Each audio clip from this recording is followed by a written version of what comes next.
Hey everyone, my name is Lia Grainger and this is Curtain Call. It's a weekly interview series where myself and my co-host Tamara Lana speak with influential women in the arts. And today we are thrilled to have a very special artist with us today. She'll be joining us in just a minute. There she is. Her name is Yinka Esi Graves. And Yinka, oops, I'm just going to invite her to join.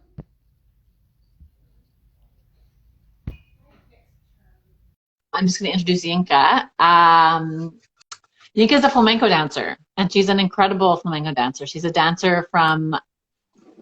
Hi, Yinka.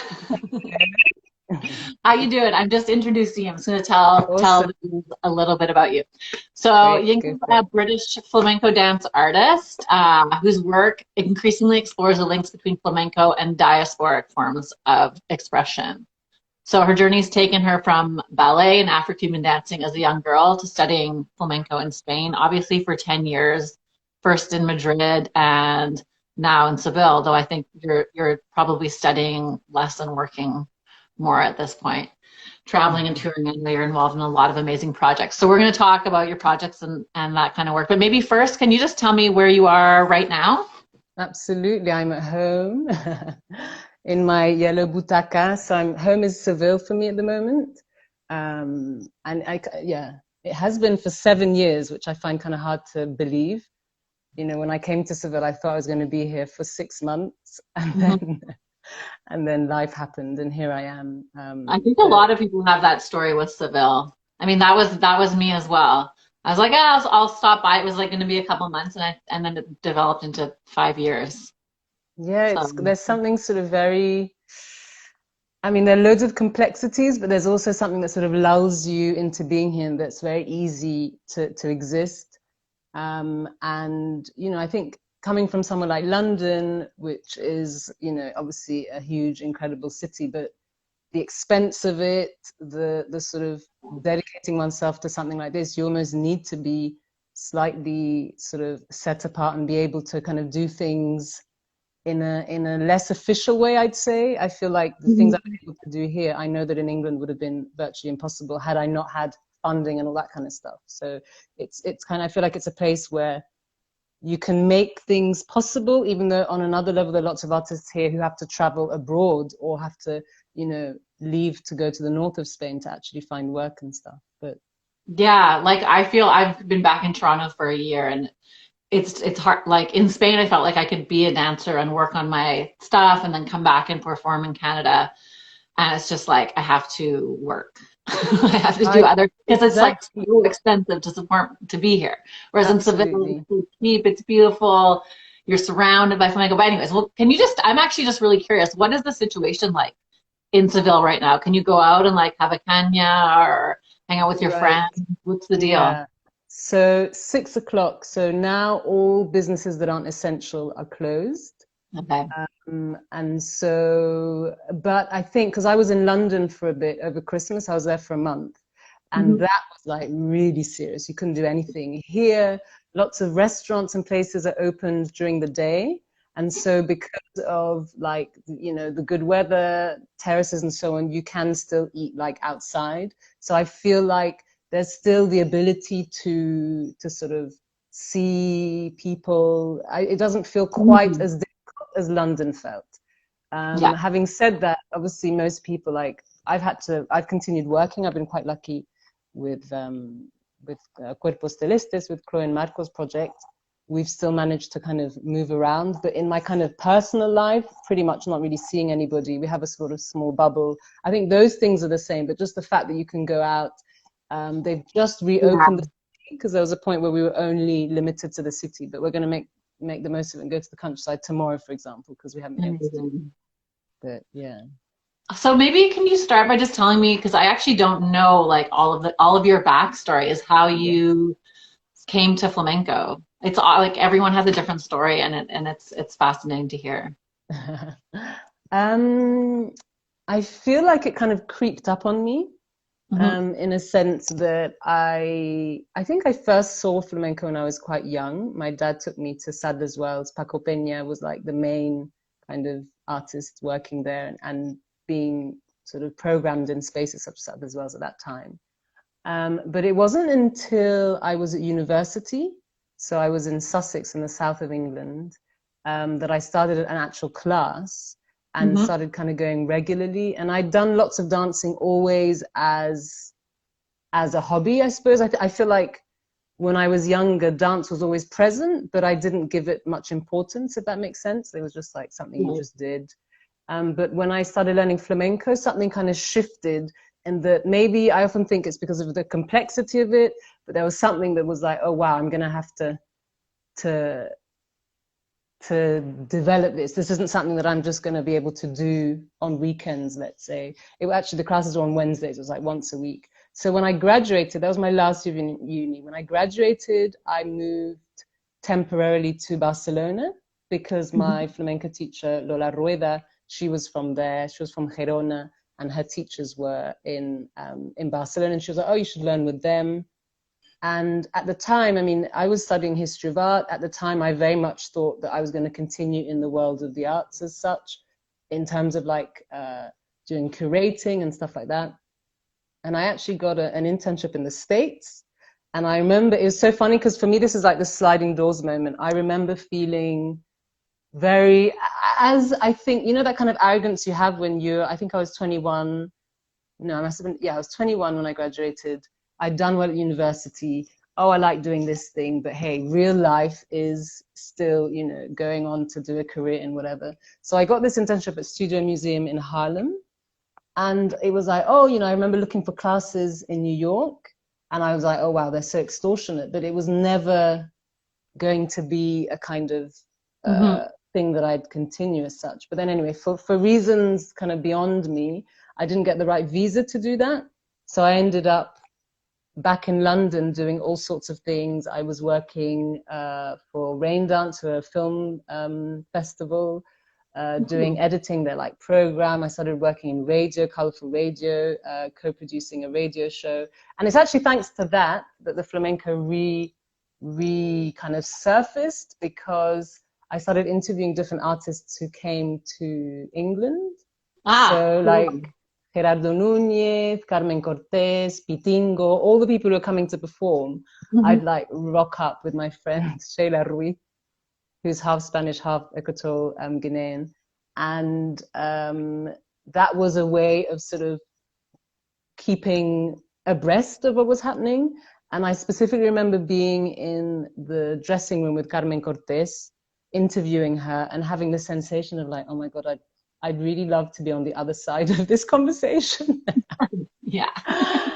And it was a kind of a mixture of that, my grandmother turning 83, and me being 23 and kind of saying to myself, what is it that I would most regret arriving at the age of 83 not having done? And the answer was learning how to dance flamenco. So that was kind of like, okay, well, you're going to have to go and follow that. And to be very honest, the only thing I ever wanted was just to kind of feel comfortable dancing. I didn't even imagine myself performing necessarily. I didn't imagine it as a career, but it was more sort of feeling that I felt that it could belong in my body somehow. And to be very honest, I feel like I'm still on that journey. Like what pushes me forward is only that. Everything else is sort of as a consequence, and often thanks to other people people saying, you know, come and do this, come and do that things have happened. Did you have a sense at that time of sort of what a long, because I remember with some of my early flamenco teachers talking about how it's like a lifelong, you never arrive at the place where you're kind of, where you are fully formed or where you're sort of finished, you know? And did you have a sense of that at the time, that this was going to become this lifelong journey? No idea. No idea. I wish someone had like sat me down and be like, do you know what you're about to get yourself into? No, not at all, at all, at all. And in fact, there've been so many kind of times along the way when it's been like, okay, it's time to stop, you know, because what are you doing? Blah, blah, blah. And then just this little voice like, just keep going, just keep going. And that's kind of, yeah. What was your experience what was your experience like in Madrid versus Seville? Like what drew you down to the south eventually? So that was really I think that was thanks to La Lupi. Oh I was yeah. learning in Madrid at Amor de Dios. I was taking class with like Manuel Reyes, Cristobal Reyes, Merche Esmeralda, all those people. I mean, you know, Amor de Dios is like the most special place in the world. And I feel like I developed really special relationships with people like Magdalena Magnon and, you know, Delara Tiv, Paula Quintana were like sisters, you know, so supportive, like Maria Kek, all these people without whom being at Amor de Dios would not have been the same. For people who don't know, what can you just like describe what the school actually like looks like and why it's because it's so cool. Yeah, it's amazing. I mean, I also worked as a tour guide for many years, and I'd often take people Oh, yeah. there. Yes, I would And often see those groups. there's okay, Yeah, other people are doing that. and it was so funny because I'd really try to explain to people like this is a really important space and site in Mhm. in terms of not only the dancers who are here teaching, but the people who are then formed here, and so on and so forth. And yet, because you know, it is you walk up the stairs, it's above a market on Calle Santa Isabel, and pretty run down. You know, Joaquin, who's the most warm, beautiful, generous man who runs the school, and who kind of houses any flamenco artist who needs support. You know, like just this hub in a sense of people rehearsing, taking classes, doing rehearsals for the shows. Corridors were full. At least when I was there, I've been back a few times more recently, and I feel like hasn't had the same energy in terms of people being there. But I'm sure that kind of fluctuates and changes throughout the year. But it's Mhm. just an incredible place where you get access to the, you know, the best dancers. I think the only thing I'd say is that maybe there comes a point, and my problem is that I never started with a real base. I always just started from like my classes in England, where I just, you know, from zero to suddenly being in these classes. And because there's something in me that things seem as if they work well. So it's like, oh, it looks like she knows what she's doing, when actually that's not necessarily true.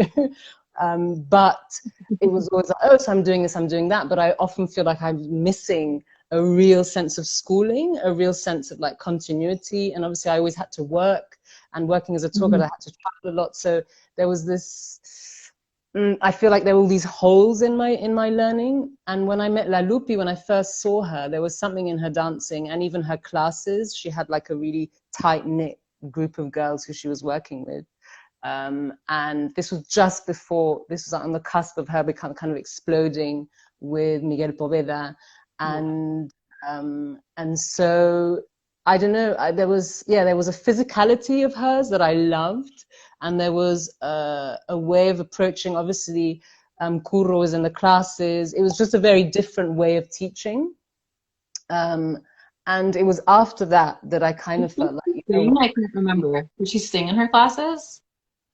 No, but Curro does. He sings a Yeah, lot. I mean, He, yeah, like, he, okay. Because and they're it's so both like valuable. encyclopedias, you know, Hmm, like yeah. random like Javeras and, you know, Marianas, all these palos that you don't, you know, that in Amor de Dios, because everything is so fast and weekly, it's like you have people coming and then they change, you know, the next week you're doing something completely different. So, yeah, I think it was after that that I decided that I needed to move down to the south. And ironically, I wasn't in classes for that long before lots of things started happening. Hmm. But the people I started with, so I started taking classes with Juana Maya, doing bata with her. Doing bata with Yolanda Heredia, with Juana Maya, her regular classes, Carmen Ledesma, people like that, and they really. I don't know. I feel like that kind of that imprint. There was something in yeah in the teaching here that has stayed with me. I'd say for sure. So now are you kind of dividing your time between Seville and London?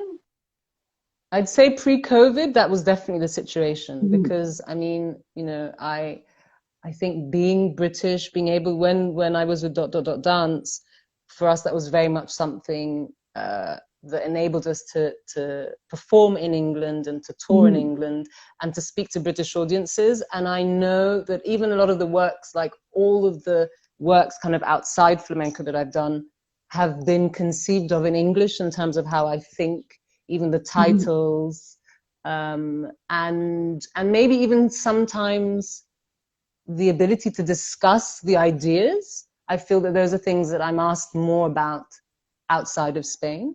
And so it feels relevant and important for me to keep that dialogue going with England and English artists. I mean, artists from everywhere, but I definitely feel like I am, British in that way. And I've just seen Umbulelos joined, and like, for example, we were working on a piece together over in England. So I think being in the two spaces is definitely important. And this year's been really weird because obviously because of COVID, I've kind of been here and I was in France working for a little bit as well. But it does feel odd because I've never spent more than like 2 or 3 months outside of England, let's say, in a go, let's say. So, Yeah. like, can you talk a little bit about what it's like to be working as an artist and as a flamenco artist in those two different places? And like how, like as an artist and also as a person, like how do you feel in each place? Do you feel like truly at home in Spain? Do you feel like you can truly express yourself as a flamenco artist in England? Like how do you navigate these two worlds? Sure. I mean, I've always been something of a nomad. Like I was born in London, but we moved to Nicaragua when I was 2. Then we lived in Mhm. Guadeloupe. Like I feel like um, I'm very used to being in different spaces. And I suppose the relationship with my body is what makes me feel like where I'm present in a way. Mhm. I think because also it's been so many years of toing and froing. I it sort of almost works out as if when I come to Spain, it's like a moment of nurturing. I have my studio here. This is often where, like I'm in rehearsals. We were in rehearsals before for quite a while with Chloe's project. So it's like a space for incubation and being around people and being able to see flamenco and so on and take class if I can, although it's been a while. Um, and and then England is sort of the opportunity to do other things as well, to converse with other artists and also to perform in many ways and keep sort of being present. Mhm. So I feel like in me that has made a lot of sense. Yeah. And when people say sometimes like, oh, so that's it, you're in Spain forever. I'm like, no, not at all. Like, I don't. This is where I am now, but I don't know that that's kind of something that's permanent, if that makes sense. Yeah, There's a lot of back and forth and totally. And also feeling that both responses, because obviously it's very different performing flamenco here in Spain, where Mhm. there's a whole culture of people who are kind of within it and who support it. So having an audience who knows what they're seeing is very different to in England, let's say, and obviously the responses are different. For example, I remember doing for me the most frightening performance of my life was the Cuadro with Remedios Amaya, the Noche Blanca in 2018, and Mhm. that was like this humongous square with like thousands of Cordobeses and who knows who in like the barrio, and me being like, how am I meant to come out here and dance to these people? But the response was so beautiful, and it's like I often feel, obviously as foreigners and so on and so forth, we have all this baggage in a Mhm. way, but I have to say that my experiences of performing in Spain have also been some of the most beautiful in terms of how people respond. Yeah, I I wanted to ask you about because you do a lot of work. You like I've seen you perform traditional flamenco, and I've also seen not live because I feel like a lot of it has been in the UK, or I don't know if there's been performances in Spain now, but work that's really contemporary. So yeah, like how do people receive those different kinds of works in each place? And do you consider your audience when you're planning what you're going to perform, or is it more about you? no, I don't think I consider my audience in that way. I consider my audience in terms of love, yes, always, but not in terms of like. But I think that's also because maybe the different spaces are, demand something different anyway. So the places where the works that have been more contemporary, let's say, have been programmed are not the same sorts of places where you would necessarily do a traditional set. So I suppose those audiences already are, going to receive what they might maybe expect, in the space. But I think the hardest thing, because I feel like they're both so relevant to me. So, I cannot express how much I love flamenco, like just flamenco, tablao flamenco. I love it so deeply and so much. The last few years, I'd say I haven't been able to dance it as much. Obviously this year because of COVID, but even before because of other projects. And also because my own thing, I've also had to kind of come out of it to start exploring other things that I want to say necessarily. And with clay, I Come to My Body as a question, I suppose I was trying, it's almost like I'm conversing with flamenco somehow and questioning things about it. And so that necessarily had to take a different form. And maybe in that form, I'm also able to be more specific about my interest in, let's say, where my body fits into that and where maybe even my ancestry fits into that, if that makes sense. So I suppose that there's always this need to come back to, and I'm dying to kind of get next to a guitar because I feel like it's been so long. Mainly because of COVID, but in general, like with Chloe's work, we've got wonderful music by Miguel Marin that's electronic. Cool. So yeah, amazing. But obviously a very different sensation. And then I'm also in this project in France, Mai, and that's nothing to do with flamenco. I'm like, even what I'm doing is barely even, we could call it flamenco as such, but it's always there for me, definitely. I want to ask you something. I want to hear about all of your projects, but first I'm curious, like, because you've said you love like traditional tablao flamenco and like it speaks to you in this way.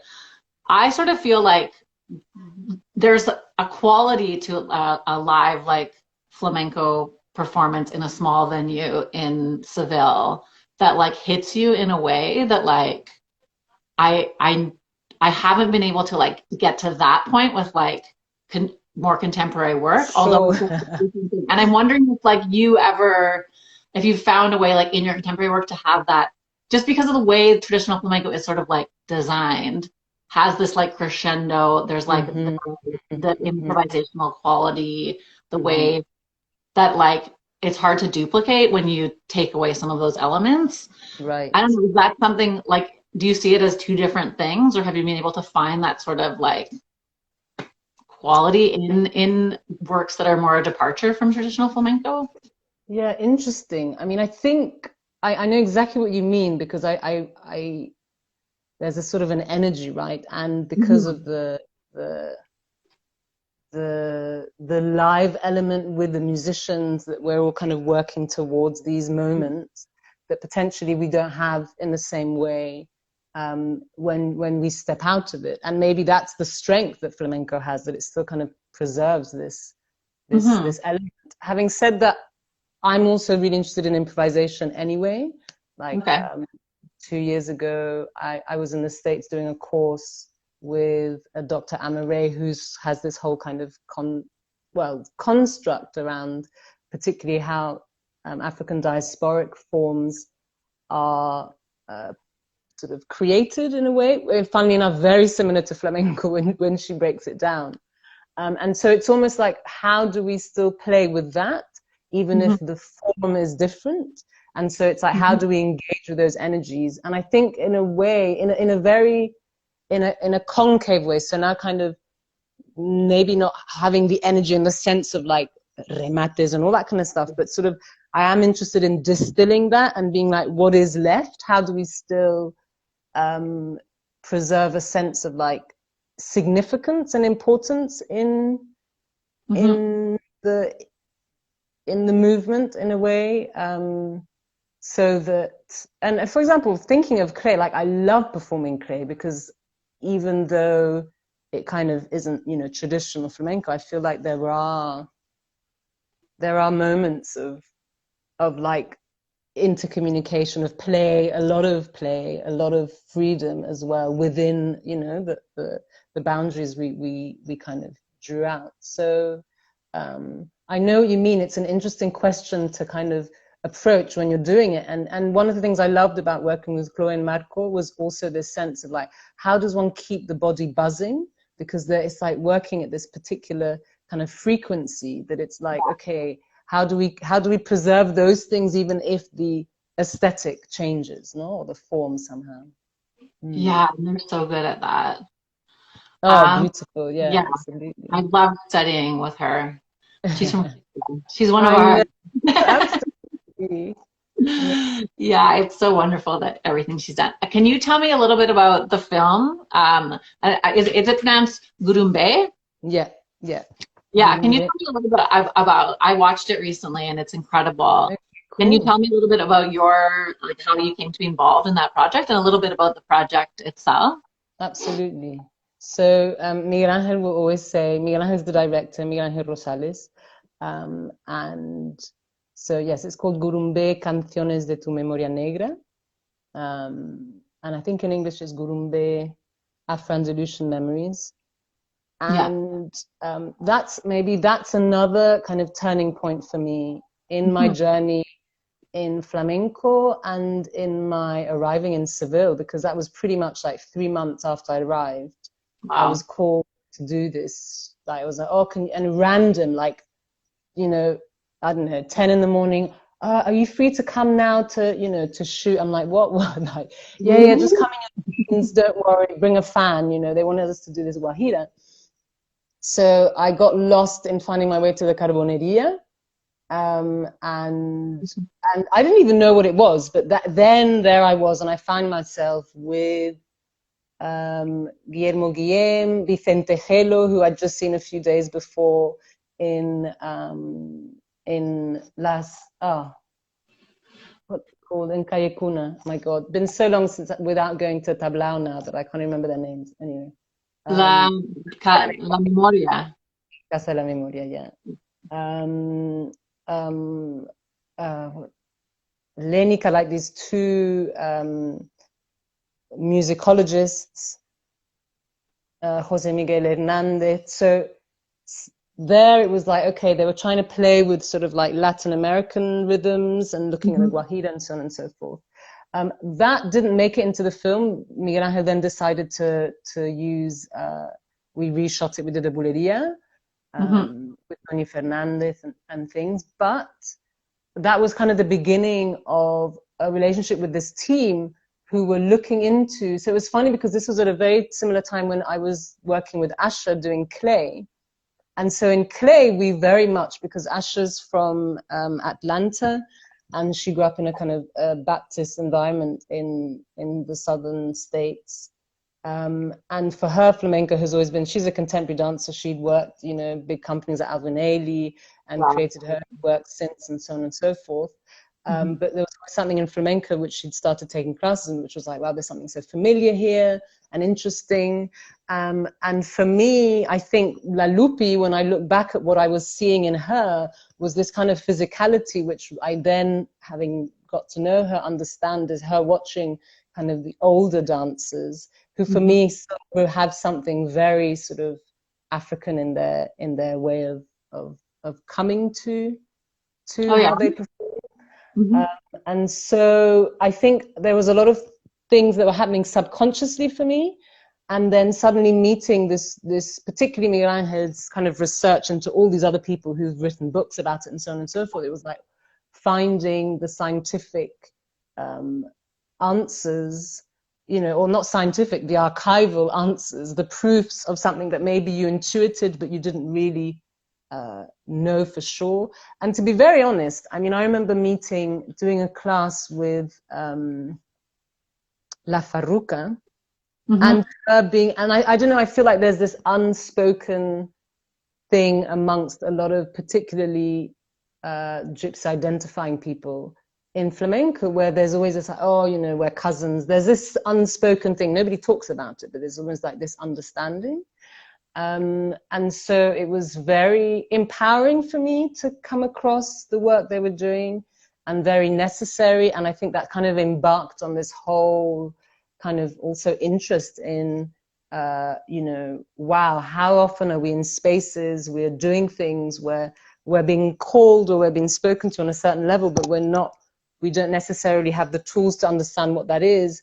And often that might go to completely against what the kind of the homogenic vision of something is, but nevertheless, it doesn't mean that it's not true. And so It's that interesting that you were feeling that kind of before you fully knew it. yeah, I think that a lot of people do. I think that a lot of Black people do that. I remember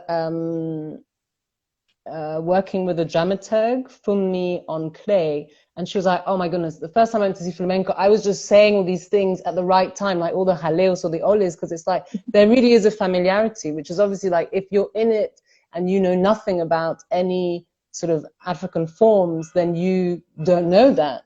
But if, for example, I spent some time living in Guadeloupe when I was small, and so seeing people like La Lupi does that, she uses the inside of her feet. That is something that is Oh yeah, that's specifically so true. Yeah.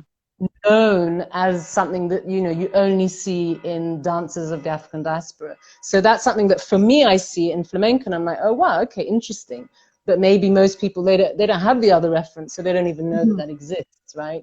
Then when you find out that there wasn't actually a population here, it's like, okay, now this is becoming interesting. It's not just a random similarity. It's really a whole other vision of what spaces like Seville are. And so that is something that I hold in my heart, because it's almost like, wow, you're revisiting these spaces that have a face now that maybe felt and look very different. Doesn't mean those things, those elements aren't still there somehow. And for me, that's what the Disappearing Act is all about. It's like, how do you give honor to what you cannot see, whilst trying to sort of still exist, because maybe it's not it's not helpful for lots of people to see what is not being shown, if that makes sense. But Yep, that makes sense. So, so the Disappearing Act is a new project that you're working. It's a solo project. yes. It's And like it's your first completely solo. It's like a production. It's a show. It will be a show.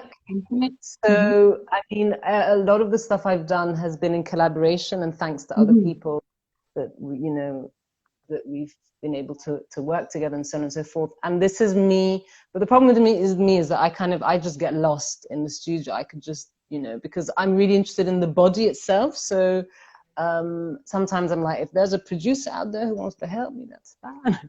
But like along. exactly. But, and also because I'm doing other things, it's kind of like this thing that's burning at the bottom, which is like when I come back to my own time, in a sense. But I think it's this sensation, and I've mentioned this many times, but so forgive me anybody who's heard this before. But for me, it all started on the Puente de San Telmo, the bridge that that crosses over by like the Torre del Oro to Triana, and so on. And I used to cross it to go to like Angela Tienfa's school. Yeah. And I really had these very weird sensations on this bridge. I really had these odd feelings of like, there are people in the water, there's something in this water, blah, blah, blah, blah, blah. And I didn't know what that had to do with. And then later, because obviously it's called the Puerta de Cuba, there's like a bar where it's in Puerta de Cuba. But later I found out that that's actually the port where a lot of like enslaved people would have been arriving into Seville, and obviously all the goods coming from the Americans and so on and so forth. So this wasn't a random place. And so I was just like, oh, wow, figure that, like, who would have thought? And for me, that really encapsulated this whole experience of, and Seville, and that's what's so amazing about Spain, is like, it has all of this history, like, right there, but it's really, like, not spoken about, and it's not shared, but it's charged with it. It's still there. Do you know what I mean? And so I suppose in the Disappearing Act, that's what I wanted. Sorry, yes. Yeah, that was my experience in seeing the film. Just because spending time in Seville studying flamenco for many, many years, it's like you learn a lot about the history. The same stories are kind of told over and over again. And seeing that film, I was like, it's incredible. Like even outside of flamenco, like forget flamenco, just that this story, I was like, how is this not Absolutely. a thing that we all know, you know? Right. Yeah. Right. But I So, suppose that is the world we live in as well. I think there's constant, so there's a big question about value, who's valuable, mhm, in what societies, and particularly if there isn't, I think about this a lot with the United States. Like the only reason um, we know, there are still obviously the large populations of African descendants who are there in the places where they're still not visible. People just mhm, pretend they were never there, which is the problem. It's like if we're not there to say we're here, people are very quick to cut us out of everything. And for example, I have a real interest, partly because I grew up there when I was small. But in Latin America, I spent a month in Colombia 2 years ago, and I should be going back later on this year, specifically working with the Afro-Colombian community there, but not only. And mhm, I was amazed, you pick up a magazine, you'd have thought there were no black people in Colombia, and it is, mhm. huge population. So there's something that's insidious about, the value of these peoples, and I'd add the indigenous people in the Americas as well. Mhm. So Spain is part of that history. Spain Yeah, is very much obviously, part yeah, completely. absolutely. Could you tell me a little bit about your work with Chloe and Marco? Have you been touring? Have you been, Oh, we've and been so lucky. tell me about that project because I love them and it's amazing that you guys have teamed up. No, that was an honor. When Chloe was like, "Would you like to, join?" I'm like, "Me, really? Okay." And so it's been a really, yeah. We just performed last weekend, and we were just rethinking over the 3 years I think that we've been working on the project, and it Mhm. started off. So I think it was in June or July 2018, and it Okay. was like, let's get together. So obviously, Chloe and Marco, that's their company, and then they Mhm. invited Jero Dominguez and myself and Miguel Marin. So 5 of us to be sort of on the stage. So Miguel was making the music, but he was also part of the, uh, presence on stage, Yeah. let's say. And so we just spent a month kind of just playing around and improvising, getting to know each other and so on and so forth. And I mean, for me, it was just a huge lesson in like focus and clarity. I think what I most take away from Chloe specifically is this like clarity. It's almost like this ability to, from all these things, really draw out something very, very, very, very specific. And even also in the body, like um, being so integral to their forms, all of them. I think that's what I most love. There I am, I'm constantly like trying to find myself or whatever. And then Mhm. here are these like 4 people who are really specific. Each person, Marco has his amazing, and I just die watching him. Amazing, amazing style.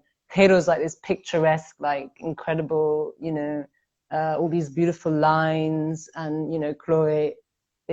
Chloe Brule, just Mhm. amazing, and each person is so specific and so different. So I think that really made me feel like, oh wow, how I better start clarifying myself. Hi. So that's been a really wonderful experience. And then I suppose then the show really just was like drawn out and went through this beautiful process of rehearsing and rehearsing and rehearsing, which come confinamiento was incredible because I think our tour was just about to really kick off. In fact, Mhm. we were in San Sebastian with all these dates ahead of us, and we were on the plane, and it was like, what's going to happen? And then like 2 days later, everywhere was being locked down and so on. Mhm. And so we didn't come back to the show for like another 4 months, I think. And when we came back to it, it was like, oh my God, it is all still there. And that was another incredible lesson of like, how interesting to have really worked on something so much that it's just in, you know, a lot of the other things I've always done was like last minute, quickly, you know, Right. there's a premiere, blah, blah, blah, and here's like this completely other experience, which was really, really, really special and really interesting. And so it almost is like allows you to then just trust the body to do what it's been doing. And it's made coming back to it really easy, because I then was working on another project and having to do this kind of toing and froing. But it was very easy to click into it. And yeah, I'm so, so, so grateful for this experience, and also the exposure of being, obviously they tour in like, you know, wonderful theaters. And so suddenly being in those sorts of spaces is just quite incredible.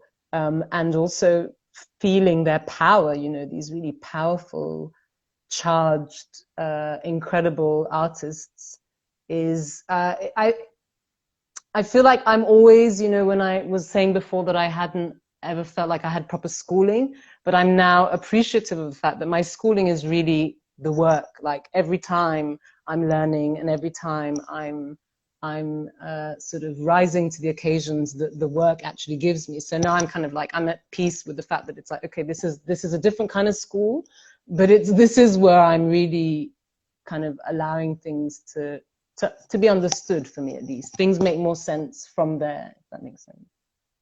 Yeah, absolutely. And it's also like you're at a point in your career where you need to be performing because, you know, as much as we're all like, oh, you feel unformed or you feel like you're not finished, like you're probably always going to feel that way. And now it's like you're continuing to learn, but you're doing it in front of people. Right, exactly. Like, So is it absolutely. possible to like, is that show going to continue to tour, or is there any elements that are online? I know like a lot of people are in other parts of the world. Where can people sort of Yes. find your work? So Cuerpos is going to be, well, now we've kind of reached this point where we've done all the dates that we had and we're sort of Yeah. waiting. There's stuff for 2022, but here in Spain, it's been obviously with COVID, it's like there's this big lagoon. So we'll see, but I'm sure lots more will come up. I'm also in a show which hopefully we will be going back to in April, which is going to be touring around France, which is Mai by Dorothée Munyanesa.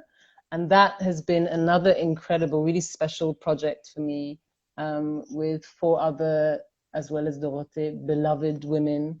And that was like so necessary. And that was created during COVID. And so that Okay. was sort of a breath of fresh air. So I definitely, that's something that would be more kind of accessible sooner. So if anybody's in Mhm. France, as of April, we should be out there. And I mean, we did these videos which were part of the development for the Disappearing Act, and I kind of did them. And again, me with myself, I'm really bad in that way that I haven't, you know, I don't even have a website. We put them up. LDIF in Leicester, who I will be showing a kind of a first sort of short version of the work in May. They put on the works in last year, and I'm like, wow, that was a year ago already. Mhm. But I think I do have to think about where we can actually see works, because Mai was streamed live at one point, but I Oh, don't really? think Mhm. that that Cuerpos will be streaming live. And then, Oh, but maybe but I'm sure it will come somewhere. I mean, I'm sure we have to go to Canada, like Chloe's from Canada. I know. I don't feel like she's come here that much. I really hope that that happens. I mean, right I now things are pretty locked down. It's pretty, we're still in the throes of it, but yeah, obviously that would be truly incredible. It's a So hard time though. Sorry, is go are on. there places where people can like find you or like follow you, or if I people suppose want to keep in touch with your work, what's the best way to?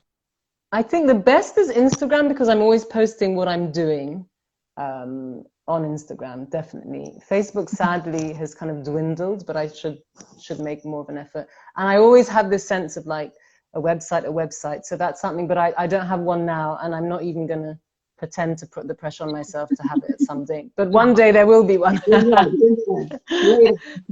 There are There other will be priorities. one.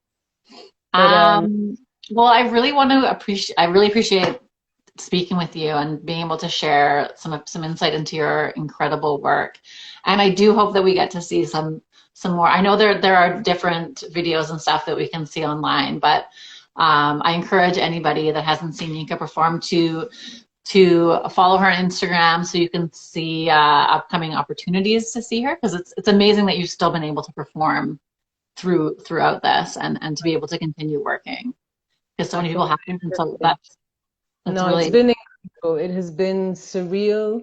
And in a sense, it's given me this feeling. Obviously, I've been very lucky to have been in 2 productions that were kind of well enough supported to still be able to keep going. And really, really me also realize that we, you know, when we watch the news and all those things are very real. I mean, I lost my grandmother to COVID. Like it's a real thing. And I know so many people who've lost loved ones and are losing loved ones. And at the same time, it's like trying to be as safe as possible, but still going. We've been very lucky to be able to do that. Obviously, each country is different in terms of the restrictions and so on. But I know the different people I've been working with, any opportunity that there has been like, okay, let's go for it. yeah, absolutely. Sure. Well, I feel so lucky to be able to connect with you here and to be able to share that with people around the world. Thank you so much. And I'm just wondering if anybody, do you think, because I'm seeing messages and so on. I don't know if anybody wants to ask anything, or is there anything that yeah, I'm just looking through. I think people are kind of saying hello, giving shouts out. I'm just scrolling through. Oh, but it's been a pleasure. This format is terrible. I can be very serious and do it, you know, proper, but in this thing, I just feel like I'm chatting away with you. Yeah, and that's what's great about it. It's like I honestly just want to be like, what's the gossip? Like, who's doing what where? I want to hear.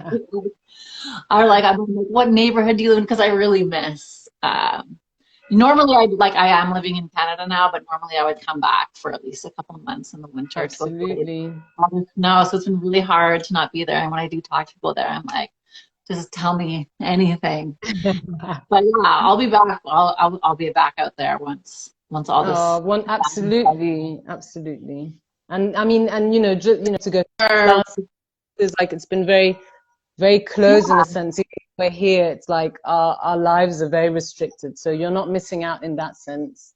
But, yeah. Well, I hope to be there once we can have some sort of return to normalcy too. Would be wonderful. Absolutely. Well, thank you so much. I also encourage people to see Gurumbe. I found it on, I can't remember the name of the website. It's streaming on, do you know where it is available online? So I think, so on Vimeo, you should be able to, Vimeo on demand, you should be able to see it.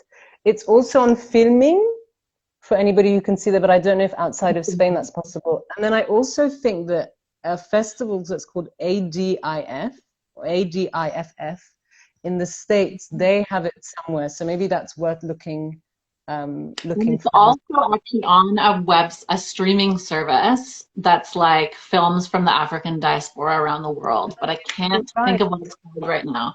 So true. Yeah. And it's actually really good. There's a lot of really cool documentaries.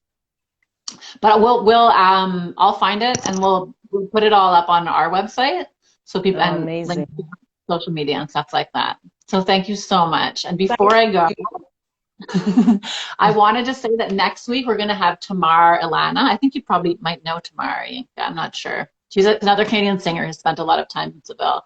And she's going to be interviewing, she's going to be here next week with Misha Broger-Gosman, who's an incredible soprano. She's a internationally award-winning opera singer, and she's a huge deal over here. So we're thrilled to have her. And yeah, we'll be here every week. You can check out everything at fabcollab.ca. And thank you so much, Yinka. I can't wait to see you. Absolutely. Take care. Thank you. Bye. Bye. Adieu.